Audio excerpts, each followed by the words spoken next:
warahmatullahi wabarakatuh. Alhamdulillah hamdan thayyiban katsiran mubarakan fih kama yuhibbu rabbuna wa yarda. Walhamdulillahilladzi bi ni'matihi tatimmus solihati. Asyhadu an la ilaha illallah wahdahu la syarikalah syahadatan tunjina min adzabillah wa asyhadu anna Muhammadan abduhu wa rasuluh la nabiyya ba'dah. Amma ba'du. Qala Allah, ini bersyukur kita walaupun sudah di malam yang ke-27, jamaah Masjid Al-Kausar masih 200 orang. Alhamdulillah. Sampai akhir Ramadan insyaallah ya. Sampai akhir Ramadan insyaallah. Kepada Nabi Muhammad kita bersalawat, mencintainya, mengamalkan tuntunannya yaitu Al-Quran dan As-Sunnah, agar kita semua bahagia selama dunia dan akhirat. Amin Allahumma amin. Jamaah sekalian, Bapak Ibu yang dirahmati Allah Subhanahu wa taala, ketika masuk bulan Ramadan hati kita begitu bahagia, senang gitu ya. Maka banyak ungkapan ketika Ramadan tiba itu kita merasakan getar kebahagiaan.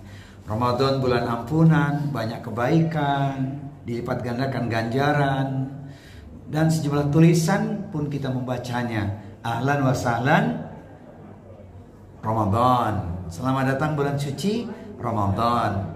Walaupun sebenarnya lebih tepat bulan berkah Ramadan. Sebab kata berkah itu memang disematkan untuk Ramadan. Qad ja'akum Ramadan syahrun mubarak. Telah datang pada kalian Ramadan, bulan penuh keberkahan. Jadi bulan suci yang mana? Bulan sucinya yang 4 itu, Zulqa'dah, Zulhijjah, Al-Muharram, dan bulan Rajab. Di Al-Quran disebutkan di Quran surat nomor 9 atau ayat 36. Inna iddata syuhur indallah itsna asyara syahran fi kitabillahi yauma khalaqas samawati wal ard minha arba'atun hurum dzalika dinul qayyim. Tapi nama bulannya nggak disebut. Disebutkan di hadis Nabi, hadisnya Bukhari Muslim. Baik, jadi tidak mengapa. Orang Indonesia ini kan punya kearifan lokal tuh. Kalau mengatakan Ramadan bulan suci, itu kearifan lokal. Karena kesuciannya memang tidak bisa dinafikan. Pasti Ramadan penuh dengan kesucian. Nah, ketika senang dengan bulan Ramadan, mungkin kita masih terngiang-ngiang itu dengan ungkapan berikut ini. Ya gak? Ramadan bulan yang dirindu, saatnya menata diri dan kalbu. Dengan puasa kita raih ridha Allah Tuhan yang satu, agar diampuni seluruh dosa di masa lalu. Amin. Saya ulangi ya Bu. Ramadan bulan yang dirindu, saatnya menata diri dan kalbu. Dengan puasa kita raih ridha Allah Tuhan yang satu, agar diampuni seluruh dosa di masa lalu. Maka kalau ada orang Islam, KTP-nya Muslim, tidak puasa, kata Bang Haji, terlalu. Nah, itulah barangkali ya. Tidak terasa tinggal 4 hari lagi. Besok tinggal berapa besok? Besok hari ke-27. Berarti tinggal 3 hari ya. 27, 28, 9, 34 hari. Masya Allah, begitu cepatnya waktu. Maka kalau kita ditanya tentang evaluasi kita di bulan Ramadan, kira-kira apakah sudah pantas kita mendapat gelar la'alakum tattaqun kira-kira? Insya Allah ya. Yang lalu tak akan kembali. Lantar ji'al ayyamul lati madat, tidak akan pernah kembali hari yang telah lewat. Jangan dipikirin. Tapi waktu yang tersisa, walaupun kata orang last minute, tidak menjadi beban buat kita. Harus kita sungguh-sungguh. Maka amalan-amalan berikut yang akan kita ingatkan kembali, semoga kita dapat meraih nikmat yang tertinggi, yaitu nikmat menjadi insan yang bertakwa. La'alakum tattaqun. Bonusnya mana? Bonusnya Lailatul Qadar insyaallah. Mungkin malam hari ini turunnya. Mungkin.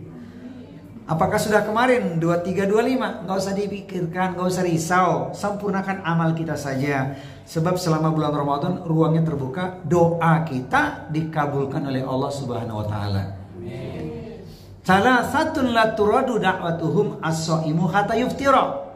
3 orang yang doanya tidak akan tertolak, pasti dikabulkan Allah. Yaitu yang pertama, yang puasa sampai dia berbuka. Maka ketika kita manfaatkan sebaik-baiknya waktu yang tersisa ini, insya Allah doa-doa kita dikabulkan Allah. Amin. Kemudian yang kedua, imamun adil, doanya pemimpin yang adil.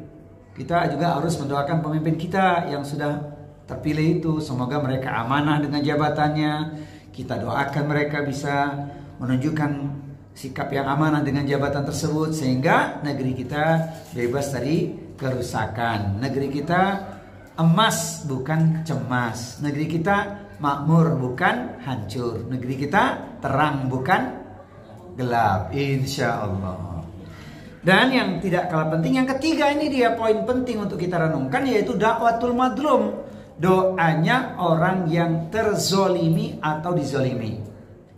Hati-hati, apalagi di bulan Ramadan, jangan sampai kita melakukan tindak kezoliman pada siapapun, sebab doanya makbul. Khawatir kalau kita melakukan kezoliman pada seseorang, dia berdoa, doanya dikabulkan Allah, kita rugi. Ruginya banyak, ruginya nggak bisa dihitung itu.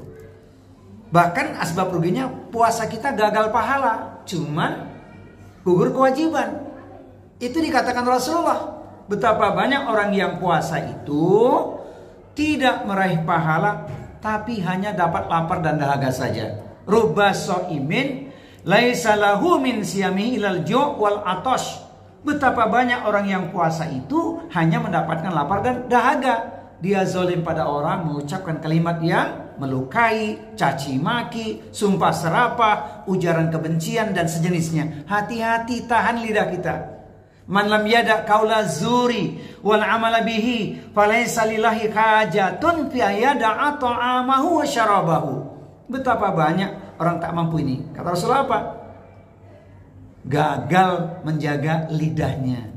Siapa yang tak mampu menjaga lidahnya dari ucapan sia-sia, qaula zur, maka tidaklah Allah memerlukan seorang hamba hanya menahan lapar dan dahaga. Hati-hati dengan tutur kata. Allah ingatkan di Al-Quran pada surat Al-Baqarah surat 2 ayat 83. Wa qulu linnasi husna, bertutur katalah yang baik kepada manusia. Hati-hati ya ucapan kita seperti kata Pak Sanen. Apa yang beliau katakan? Jika pisau lukai jari, banyak obat penghilang nyeri. Namun jika lidah lukai hati, hendak kemana obat dicari? Tolong ulangi. Hati-hati, jangan zolim ya.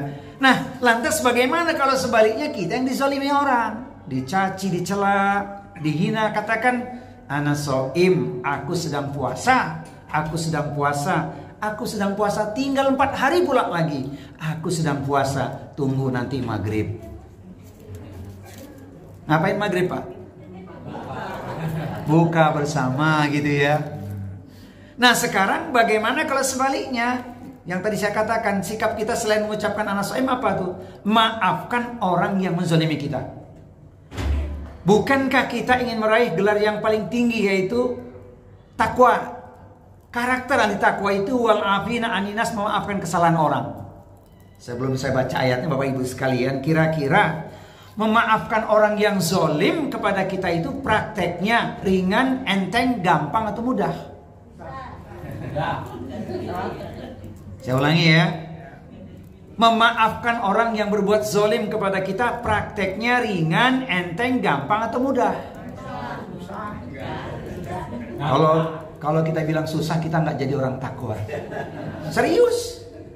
Makanya ujian meraih gelar takwa itu dahsyat. Nah itu di khutbah yang lain sudah disampaikan kan, tidak saya rinci lagi. Khawatir nanti selesai jam 9. Ya kan? Tapi khusus memaafkan ini mudah diucapkan, ringan diamalkan, gitu dong. Saya bacakan ayatnya ya. Pertama, Quran surat yang ke-7 Al-A'raf ayat 199. Khudil afwa wa'mur bil urfi wa'arid anil jahilin.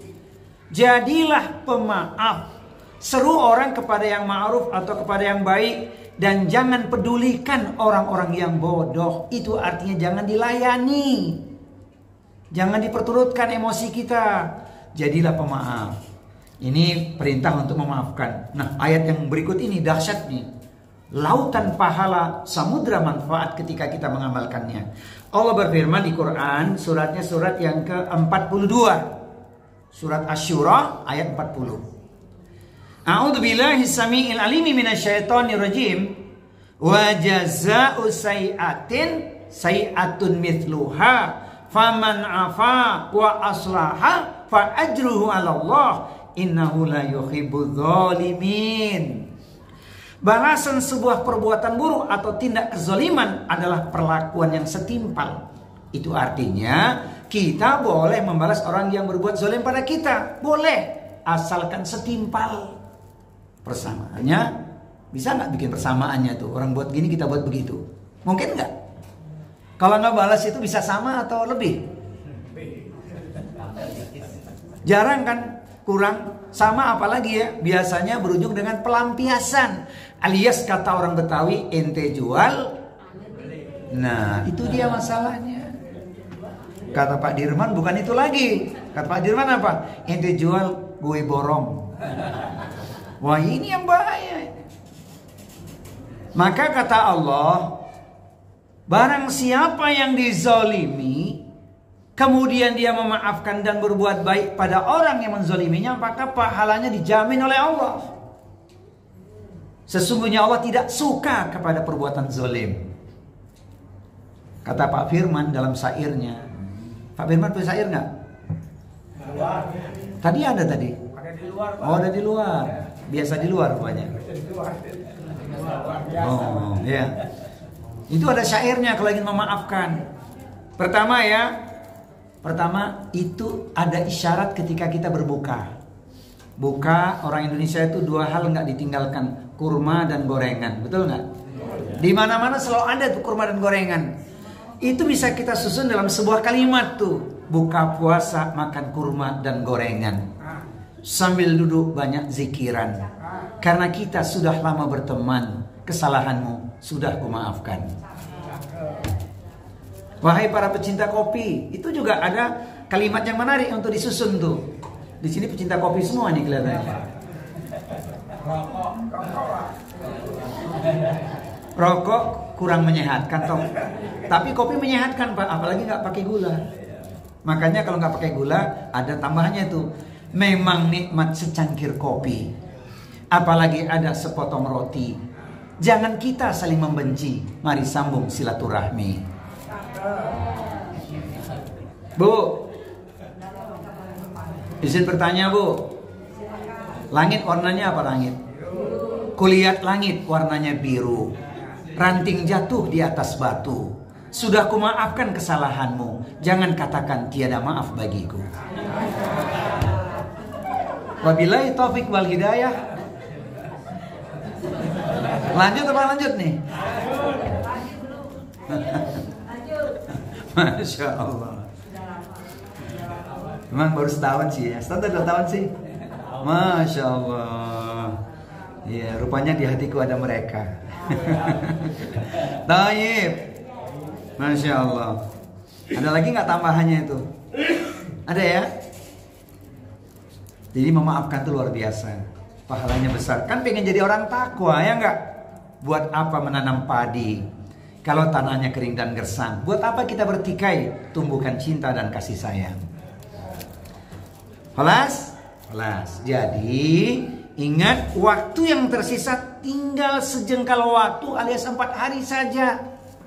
Lupakan yang telah lalu. Yang penting yang tersisa. Apa yang mesti kita lakukan agar kita mendapatkan keberkahan? Sebab kan kita terinspirasi tuh Ramadan bulan berkah. Harapannya apa? Tentu yang paling utama adalah kita mendapat ampunan. Sebagaimana dalil yang tidak asing lagi, di bulan Ramadan dibaca berulang-ulang itu kan.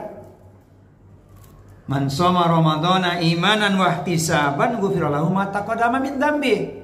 Siapa orang yang berpuasa di bulan Ramadan dengan landasan iman mengharapkan keridhaan Allah atau balasan dari Allah, maka dosanya yang telah lalu akan diampuni.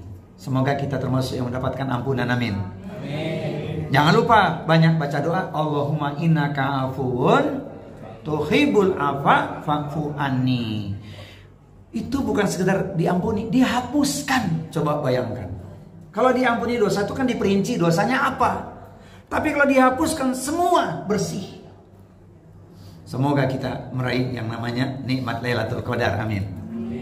Man qama Lailatul Qadri imanan wa ihtisaban ghufira lahu ma taqaddama min dambi. Siapa orangnya yang menegakkan qiyam Lailatul Qadar, kita isi malam dengan munajat, salat, zikrullah, dengan landasan iman mengharapkan keridhaan Allah, maka dosanya yang telah lalu pun akan diampuni.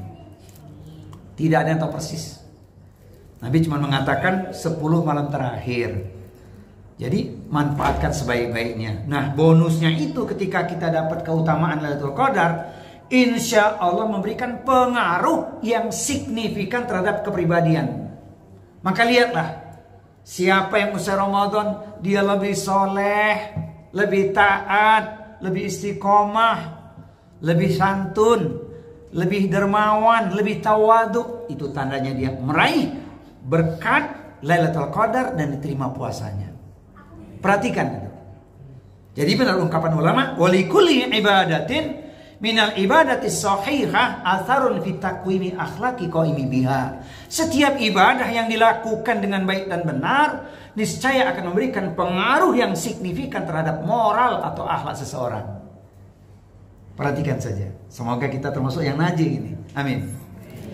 Nah, terakhir ya. Ini terakhir juga masih 30 menit lagi loh. Gak apa-apa ya. Jadi begini Bapak Ibu sekalian, masih ada yang nanya. Katanya Ramadan bulan berkah, tapi kok banyak musibah. Betul nggak? Terasa nggak? Alhamdulillah di sini mah nggak banjir ya. Sedikit doang kan Pak. Coba bayangin tuh di Bekasi itu sampai 3,5 meter, rumah 2 lantai, lantai kedua masih 40 cm. Dan masih banyak lah derita saudara kita dalam jerit kesedihan mereka ya. Belum yang lagi langganan tempat-tempat tertentu itu. Tapi bukan cuma itu musibahnya itu. Perhatikan nih, mau dekat Idul Fitri banyak motor hilang loh. Hati-hati nih, jamaah kami kemarin WA motor hilang. Padahal sudah dikunci ya, sekarang ini lebih lihai dia. Di tempat servis mobil, servis AC, beberapa menit motor sebentar hilang, 2 lagi. Nah, itu yang terjadi. Masih banyak. Nah, kalau ngomongin musibah itu bisa karena bencana alam, bisa karena perilaku manusia. Ayatnya luas dan banyak untuk kalau ingin kita kaji. Tapi saya ingin menyampaikan berkah dan musibah itu nggak ada hubungannya. Berkah tetap, yaitu bertambahnya kebaikan. Apa yang bertambah kebaikannya? Akidahnya makin kokoh, kuatut tauhid. Yang kedua, berkahnya apa? Kuatul ibadah, makin semangat ibadahnya alias istiqomah. Yang ketiga, kuatul akhlak, akhlaknya makin kokoh, yaitu akhlaknya mulia. Itu berkah. Kalau tambahan yang lain, itu mah ungkapan kita. Orang itu dapat berkah karena diberi Allah anugerah, rumah megah, mobil mewah, hektaran ladang dan sawah, investasi terus bertambah. Pendek kata semua serba indah dan wah, alhamdulillah. Bonusnya istri solehah. Ya enggak? Masya Allah. Nah, tapi nih musibah kok terjadi juga. Musibah itu sunatullah. Kapanpun, dimanapun bisa terjadi. Dan ayatnya itu perlu kita renungkan. Pertama, Quran surat Al-Baqarah surat yang kedua 155. Wala nabluwanakum bisyai'in minal khauf wal ju' wa naqsi minal amwal wal anfus wa thamarat wa basyiris sabirin. Sungguh kalian pasti akan diuji dengan ketakutan, kelaparan, kekurangan harta, kehilangan jiwa, tidak ada buah-buahan. Maka berikan kabar gembira kepada orang-orang yang sabar. Itu dalil pertama. Karenanya orang beriman ketika ditimpa musibah dia mengatakan apa? Dia katakan apa? Alladzina idza asabatu musibah qalu inna lillahi wa inna ilaihi raji'un. Jangan heran ya, sendal hilang dapat gantinya sepatu. Sepeda hilang dapat gantinya motor. Motor hilang dapat gantinya mobil. Mobil hilang dapat gantinya minimal pesawat telepon lah. Tapi ada yang mengatakan begini, Ustadz, saya ini ngamelin nasihat Ustadz, ambil yang bagus, tinggalkan yang buruk. Dari rumah pakai sendal jepit, pulang dari masjid bawa sendal kulit. Jadi jangan heran itu nasihat Ustadz. Sejak saat itulah harus hati-hati. Kalau ke masjid pakailah sendal jepit. Jangan pakai sendal kulit. Kalau di rumah pakai sendal kulit, pulang tinggal sendal jepit. Masya Allah. Ada doa yang Nabi ajarkan tuh. Allahumma jurni fi musibati wa akhlif li khairan minha. Ya Allah, jadikan musibah yang menimpaku menjadi pahala untuk diriku. Berilah aku ganti yang lebih baik. Jadi jangan heran kalau Allah mengganti lebih baik untuk kehidupan kita. Ini dalil pertama. Dalil kedua, Quran surat Al-Ankabut surat 29 ayatnya nomor 2. Ahasiban nasu ayutraku ayyakulu amanna wa hum la yuftanun. Apakah cukup kalian dengan hanya mengatakan kami telah beriman sementara tidak diuji lagi?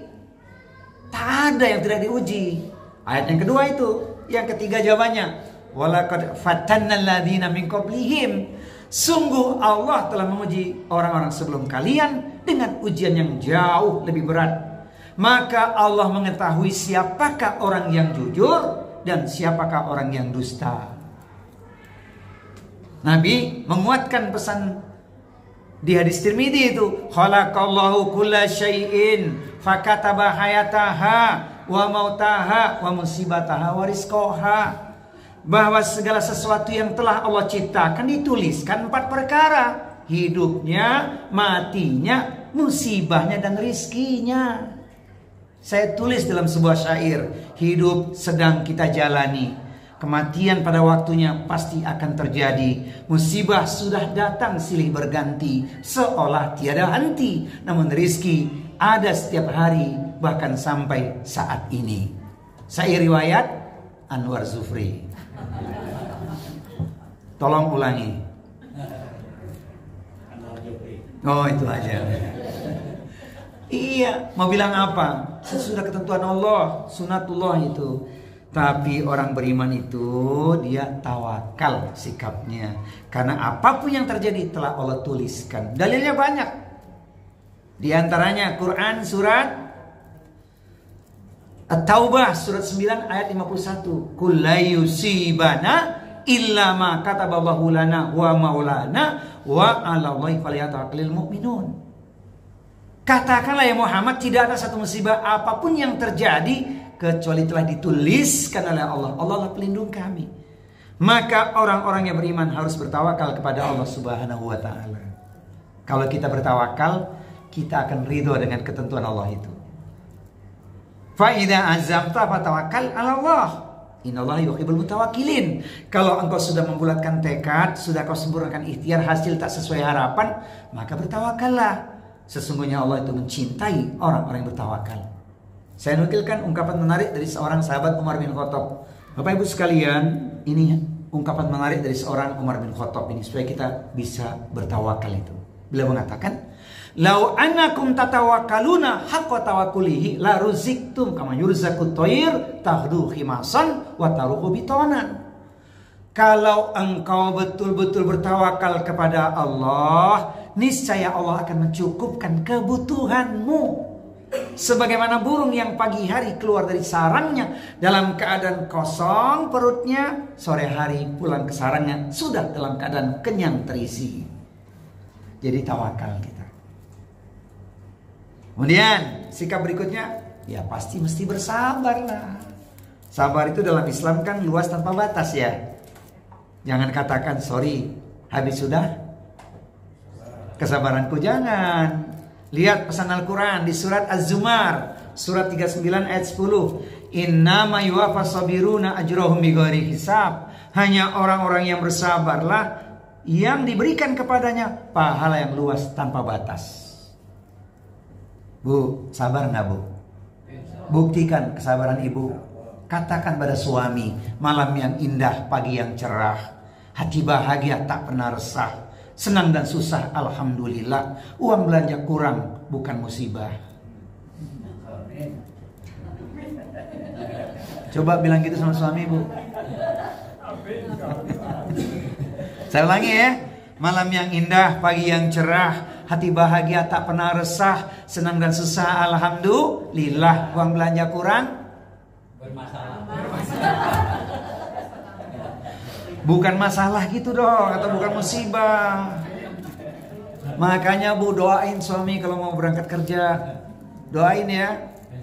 Wah, pensiun. Semoga ada pintu rezeki yang lain ya kan. Ini khusus yang suami masih kerja, menantu kerja, ingatkan tuh supaya berangkat kerja dengan tenang. Ya, katakan pada dia, berangkatlah Bang dengan tenang. Doaku menyertaimu sepanjang siang. Tak mengapa larut malam kau baru pulang. Yang penting bawa uang.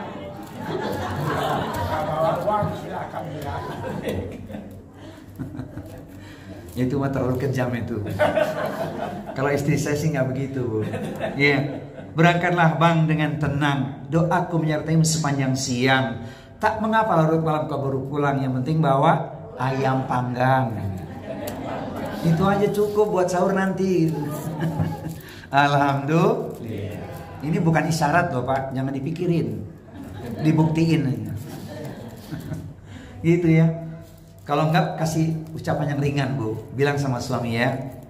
Ya, hati-hatilah Bang di jalan, tundukkan pandangan, fokus dengan pekerjaan. Jangan lupa pulang bawa tentengan. Kan ringan kalau tentengan, nggak harus uang kan? Ini kalau istri bilang gitu Pak, jawab Pak. Pesanmu tak kulupakan, pandanganku tundukkan, aku fokus dengan pekerjaan.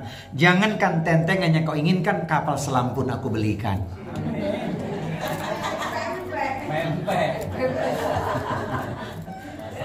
Alhamdulillah. Ini kultum paling panjang kayaknya ini. Gak ada ustadz lain sepanjang ini kan? Gak ada. Masih enak gak duduknya? Enak. Yuk kita tutup dengan sabar yang luar biasa. Masya Allah, sabar itu bukan pahala yang besar saja, tapi ada potensi besar satu keluarga masuk surga. Amin. Asalkan keluarga itu keluarga yang sabar. Siapa yang mengatakan? Bukan Ustaz Anwar, Allah yang mengatakan. Dalilnya Quran surat 13, surat Ar-Ra'd ayat 23-24. Perhatikan ayat ini. A'udzubillahi samiil alimi minasyaitonir rajim.